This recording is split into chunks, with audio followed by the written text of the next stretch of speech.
Hello, good afternoon. Welcome to Communities Live here on Sheffield Live 93.2 FM. Chris and Ellie here, and we have simulation technician at guys at St Thomas Hospital here, Tyler Terry-Wallace. Good afternoon. Good afternoon, Chris. I'm going to talk a little bit about that actually. Simulation technician. What's that involve? My job basically involves running clinical role-playing exercises for doctors and nurses to help them practice medical emergency situations. So we have high fidelity mannequins which replicate a human body in every way, shape, or form. So I like to say to my students that these mannequins can do everything a human body can do, apart from walk, talk, or go number two. But everything else we can replicate it one way or another. I mean, uh, I mean, it's amazing actually because to say, does that? Does it? Do you see this as the future of like training doctors and nurses? Oh yeah, massively. The technology that we've got at the moment is amazing, but it's only getting more and more advanced. So the newer mannequins are starting to, they can sweat, they can cry real tears, they can even squirt out blood out of their gunshot wounds on in the stomach. So they're getting more and more advanced, and they're getting even more easier to actually operate. So my job, even though it sounds technical, it really isn't. It is when you want to change the heart rate on the mannequin, it is literally clicking a button, changing it to whatever number you want, and then clicking a tick, and it's changed on the mannequin. It's so straightforward, and it's only getting easier and more simplified. And I've got to ask this as well. For anybody that wants to do this kind of work, is it quite a technical? Is it quite difficult to get into, or is it quite easy really? It's not difficult. It's just no one knows this job exists. So I don't think I've been doing this role for about 3 years now, and I don't think I've met a single person who actually knows that this job exists. So it's more about just getting the message out there, and yeah, there's so many routes that you can get into it, and especially for the NHS, for example. So I started my career 6 years ago as a admin apprentice, and was just working in the different education departments that we have here.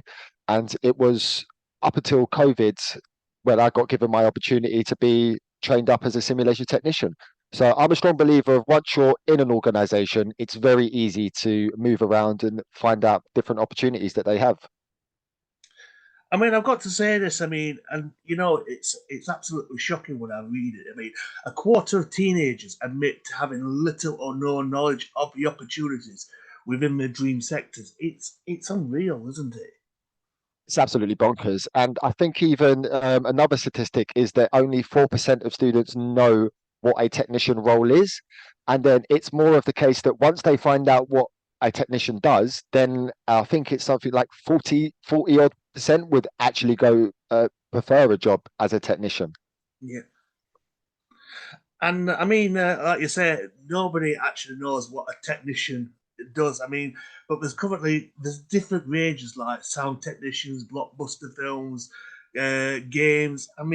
There's such a high number of roles for a technician, isn't there? Yeah, there's so many. Even if you even if you preferred working outside in the agricultural sector, you could be an agricultural technician. There's so many technician roles that just go under the radar. And even as technology develops, we will need more technicians in the workplace. As a simulation technician yourself, where do you see yourself technology going in the near future? Sure. At the moment, it's getting a bit scary in my industry because the mannequins are starting to use AI and AR. So the AI aspect is the mannequins will start actually responding to us and start responding to the conversations that we're having with it. But also the AR, so the augmented reality section is something that I'm looking forward to the most is so you would wear a VR headset, and this is for our birthing mannequin. So once you've put on the VR headset, you'll be able to see the positioning of the baby inside the womb as as it's getting pushed out, which is just fascinating for me. I mean, it's crazy. I mean, I've got to say, I mean, I've got a VR headset myself, but it's one of, I mean, but when you're like, it's like you're in a completely different world to what you are Yeah. in the. It's so unreal, and So I we're mean, currently trying. so go on. I was, yeah, I was saying we're currently trying to really trailblaze VR simulation because it's so immersive and there's so many different routes that we could take. So that's what I'm looking forward to over the next few years is getting my teeth stuck in that and just creating these virtual scenarios that students can practice even from at home. I mean, for our listeners at home who is watching this and listening to this, I mean, for what advice would you give to anybody that wants to do like a technician role?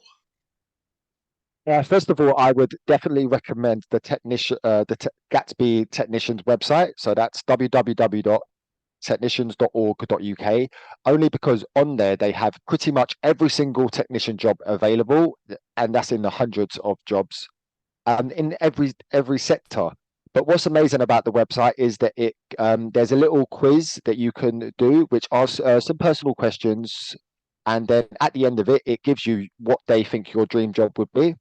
Once you've got that information, then it will on the website of the role, it will tell you what qualifications you need and what are the next steps. So how you can actually apply for some jobs.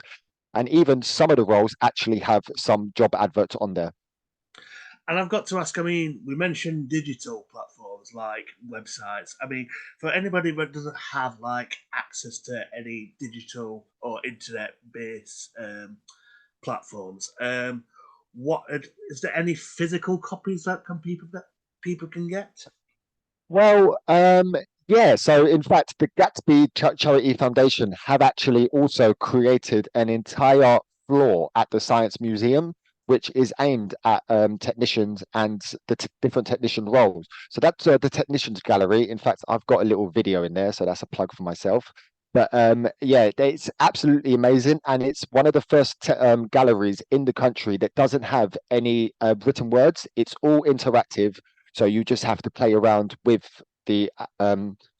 with the tools there to find out what type of job you want. It's a really And good tool, this the Science Museum Technicians Gallery.